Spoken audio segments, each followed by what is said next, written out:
बुलेटिनच्या सुरुवातीला जाऊयात कोल्हापूरमध्ये इंडिया आघाडीच्या सगळ्या नेत्यांनी सद्भावना रॅलीला सुरुवात केलेली आहे। विशाळगडावर ज्या पद्धतीने अतिक्रमण हटवण्यात आलं आणि त्या विशाळगड प्रकरणामध्ये आता ही सद्भावना रॅली काढण्यात येते, सद्भावना यात्रा काढण्यात येते। यामध्ये आपण बघतोय खासदार शाहू महाराज आणि आमदार सतेज पाटील यांच्या नेतृत्वाखाली ही सद्भावना यात्रेला सुरुवात झालेली आहे। यामध्ये आपण बघतोय की महाविकास आघाडीतल्या राज्यातले अनेक नेते पदाधिकारी या ठिकाणी पाहायला मिळत आहेत। यामध्ये शिवसेना ठाकरे गटाचे विजय देवणे आहेत, शाहू महाराज आहेत, त्याचबरोबर सतेज पाटील आहेत, हातकणंगलेचे ठाकरे गटाचे जे लोकसभेला उमेदवार होते माजी आमदार सत्यजित पाटील सरुडकर आहेत, AY पाटील सुद्धा आपल्याला दिसत आहेत। मोठ्या प्रमाणावर जे महाविकास आघाडीचे नेते आहेत, काँग्रेस आणि त्याचबरोबर शरद पवार गटाचे नेते आणि शिवसेना ठाकरे गटाचे नेते सुद्धा आपल्याला यामध्ये पाहायला मिळतात।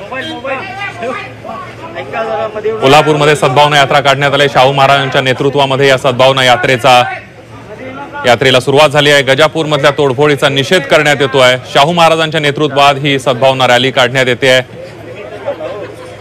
यामध्ये मेधा पानसरे सुद्धा आपल्याला या दृश्यांमध्ये दिसत आहेत, त्या सुद्धा या सद्भावना यात्रेमध्ये सहभागी झालेल्या आहेत। खासदार शाहू महाराजांच्या नेतृत्वात गजापुरातील तोडफोडीच्या निषेधार्थ या सद्भावना यात्रेला सुरुवात झालेली आहे। मोठ्या संख्येनं कोल्हापुरातले नागरिक पदाधिकारी आपल्याला यामध्ये पाहायला मिळतात। थेट जाऊयात कोल्हापूरमध्ये आपले प्रतिनिधी प्रताप नाईक आपल्या सोबत आहेत। प्रताप,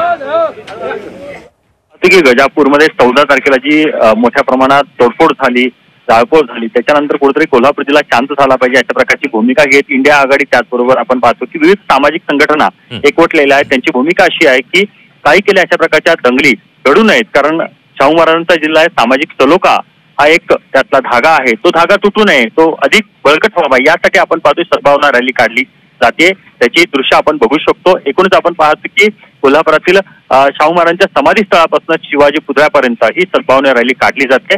मोठा तिरंगा ध्वज याच्यामध्ये आपण पाहतो की पुढच्या बाजूला धरण्यात आलेला आहे। एकूणच आपण सर्व बंधुभावाने राहायला पाहिजे अशा प्रकारची भूमिका यामधून मांडण्याचा प्रयत्न केला जातो। एकूणच आपण पाहतो की गजापूरमध्ये जी घटना घडली त्याच्यानंतर आता आपण पाहतो अजितदादा पवार देखील या ठिकाणी येऊन पाहणी करून लोकांना भेटून गेलेले आहेत।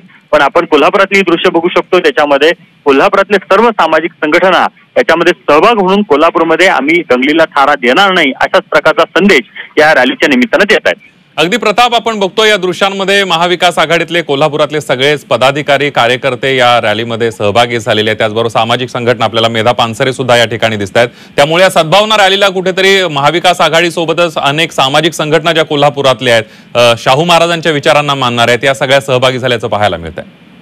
नक्कीच आपण पाहतो की शाहू महाराजांच्या विचारा मांडणाराच वर्ग याच्यामध्ये सद्भावना रॅलीमध्ये सहभागी झालेला, कारण त्यांची भूमिका अशी आहे की बेकायदेशीर अतिक्रमण असतील तर ते हटली पाहिजेत, कारवाई झाली पाहिजे, पण ते करत असताना अशा प्रकारचा जे उपद्रव मूल्य वाढवणारी जी लोक आहेत, जे अशा प्रकारची दंगली घडवतात त्यांना थारा देऊ नये अशा प्रकारची भूमिका आहे।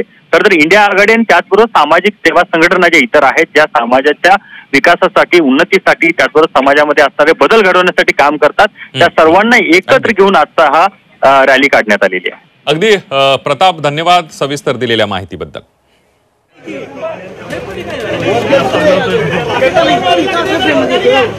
हाँ